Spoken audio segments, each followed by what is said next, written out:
Novels forever में खुशामदीद। Novel रक़्स मोहब्बत जिसकी राइटर है तानिया ताहिर, उसकी ये 10वीं एपिसोड है। एक्चुअली मैं ऑलरेडी 10th एपिसोड को रिकॉर्ड कर चुकी थी, बट मेरे मोबाइल में स्पेस का इशू था तो मैंने डिलीट कर दिया और मुझे नहीं पता था कि मैंने उसको अपलोड नहीं किया अभी। तो अब मुझे ये दोबारा रिकॉर्ड करनी पड़ रही है। तो आइए दोबारा पढ़ते हैं अब इसको। पूरे घर में वहाज और मिशाल की शादी की रौनक लगी हुई थी। मिशाल इस ट्रेडिशनल सी शादी पर काफ़ी खुशी महसूस कर रही थी। उसके हाथ के ज़ख्म भी अभी ताज़ा थे, मगर जैसे उसे पिछली बात याद ही नहीं थी। वो भूली बैठी थी जो भी हुआ था।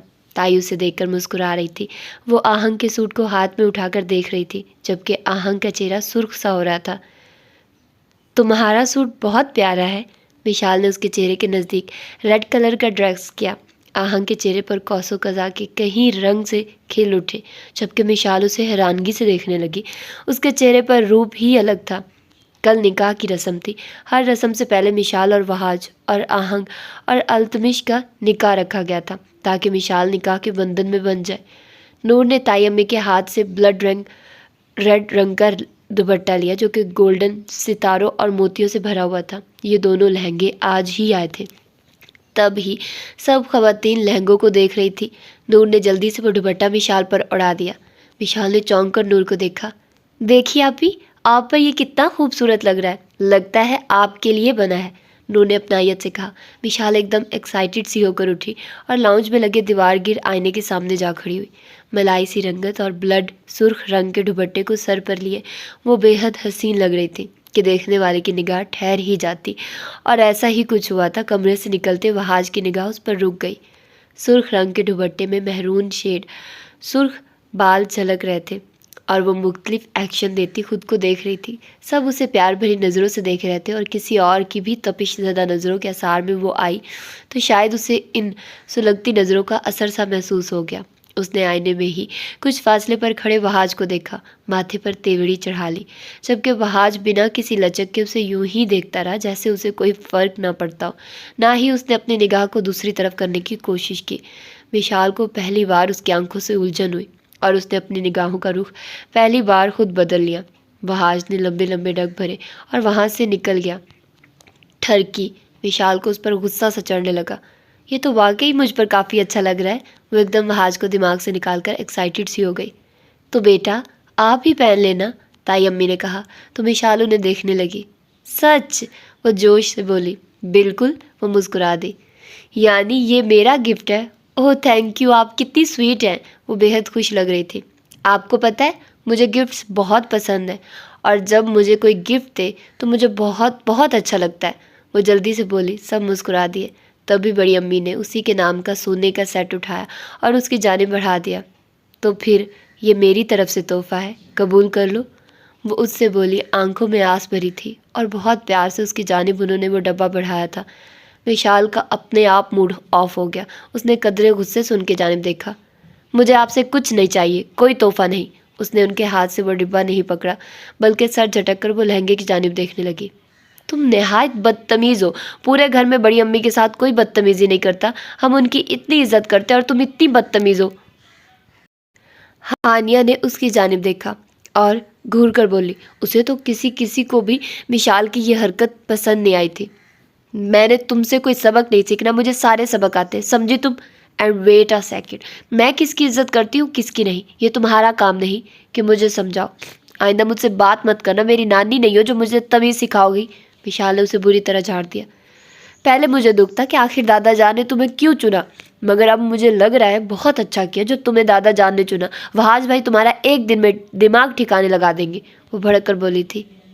यू नॉनसेंस, क्या बकवास किए जा रही हो? मैं तुम्हारे भाई का मुंह तोड़ दूंगी। वो क्यों मेरा दिमाग? हानिया, ताई अम्मी ने ये लड़ाई बढ़ते देख बेटी को डांटा। तुम्हारा कोई हक नहीं है तुम विशाल से ऐसे बात करो। वो गुस्से से बोली। अम्मी जो वो कर रही है आपने उसको कुछ नहीं कहा। हानिया को बुरा लगा था। जाओ यहाँ से। वो डपट गई। हानिया की आंखें भीग गई। वो उठकर अंदर चली गई। विशाल ने सर झटका और खुद भी चली गई। बेटा ये तो लेती जाओ, ताई अम्मी ने कहा। विशाल मुड़ी। पहले तो चाहा इनकार कर दे, फिर न जाने क्यों अच्छा लग रहा था उसे ये ड्रेस। तभी उसने वो ड्रेस उनके हाथों से थाम लिया और अपने कमरे की जानिब चली गई। आहंग और नूर उठकर हानिया के पास आ गए। वो कमरे में रो रही थी। हानिया चुप हो जाओ, तुम जानती हो उस वक्त हालात ऐसे हैं, सब विशाल को कवर करना चाहते, एक बार शादी हो गई तो सब ठीक हो जाएगा। इसका मतलब ये है कि मामा मुझे उसकी हमायत में डांटेंगी? मेरी बात सुने बिना ये देख कर भी कि वो लड़की कितनी बदतमीज है। हानिया ने गुस्से से देखा तो आहंग चुप हो गई, जबकि नूर ने उसे गले से लगा लिया। आप चुप हो जाइए, आप उनसे ना बोला करिए, एक बार शादी तक का वेट कर ले प्लीज़, नूर ने कहा। तो हानिया ने उसे गुस्से से खुद से अलग किया और उठकर वहाँ से बाहर आ गई। वो लॉन में आ गई। उसे बिल्कुल अच्छा नहीं लगा था। उसकी माँ ने विशाल की हमायत की थी, ना ही उसे ये अच्छा लग रहा था कि उसकी शादी उसके भाई से होती, मगर वहाज भाई से वो ऐसी कोई बात नहीं बनवा सकती थी। अचानक वो कुछ सोचती या कहती कि उसका सेल फोन बजने लगा। समी की कॉल थी। वो उसे काफ़ी दिनों से मिलने के लिए फोर्स कर रहा था। उसने इर्द गिर्द देखा और कॉल पिक कर ली। कैसी हो, उसने पूछा। तो हानिया जो उसे हर बात शेयर करती थी वो सब बताती गई। ओह, तो तुम्हारी फिरंगी भाभी है, कैसी है, कोई तस्वीर तो भेजो, वो बोला। तो हानिया ने सर झटका। मैं क्यों रखूँगी उसकी तस्वीर अपने पास, फिर भी पता तो चले है कैसी, समी ने फोर्स किया। हानिया को नूर ने विशाल की 2-4 पिक्स भेजी थी जीन्स टॉप में। वो बेहद हसीन लग रही थी। हानिया ने वो तस्वीरें समी को सेंड कर दी, जबकि दूसरी तरफ समी की आंखें खुली की खुली रह गई। इतनी खूबसूरत तो हानिया नहीं थी। उसकी लालची नज़रों ने विशाल का मुकम्मल एक्सरे करा डाला। दरहकीकत उसके होश उड़ गए थे। बहुत खूबसूरत है तुम्हारी भाभी तो, वो बोला। तो हानिया ने ज़रा नागवारी से कहा। अच्छा, तो समी का कहका उभरा। तुम मत जलो, मैं तो तुम्हारा ही हूँ, समी ने कहा। और हानिया अगला लफ्ज़ बोलती ही कि सारिम की हैवी बाइक अंदर आ गई। हानिया के हाथ से सेल घबरा कर छुटा था और सारिम ये सब देख चुका था। सारिम को जैसे उससे घिन सी महसूस हुई। उसने नहायत नफरत भरी नज़रों से हानिया पर निगाह डाली और ख़ुद को काबू में करता वो अंदर चला गया। बस नहीं चला कि उस लड़की के इतने टुकड़े करे कि नानी याद आ जाए, जबकि कई बार उसने सोचा भी भाज को बताने का, मगर फिर वो रुक गया जब वो कह चुकी थी कि उसका कोई मसला नहीं है, तो वो क्यों अड़ाता अपनी टांगे। मगर गुस्सा उसको बहुत चढ़ता था, खासकर आहंग की वजह से कि वो उसकी दोस्त थी और उसकी वजह से उसकी बहन भी बुरा असर ले सकती थी। अंदर आते ही उसने आहंग को पुकारा। वो बाहर आई। तुमने पढ़ना नहीं है, क्यों गई थी तुम वहाँ, वो बिला वजह हानिया का गुस्सा आहंग पर निकालने लगा और वो तो पहले ही घबरा जाती थी। सारिम के गुस्से से आंखें भीग गई। जाओ किताबें उठाओ अपनी, वो तब कर बोला। क्या मसला हो गया तुम्हें, मैं देख रही हूँ सारिम आजकल तुम आहंग पर गुस्सा करने लगे हो, वो उसे टोक गई। शादी होने वाली है इसकी, चलो निकाह ही घर में शादी की तैयारी हो रही है, अब इर्द गिर्द से मेहमान आकर ठहरेंगे, तुम इसको पढ़ने के लिए कह रहे हो, वो गुस्से से बोली। सारिम की गोया यादाश्त वापस आई थी।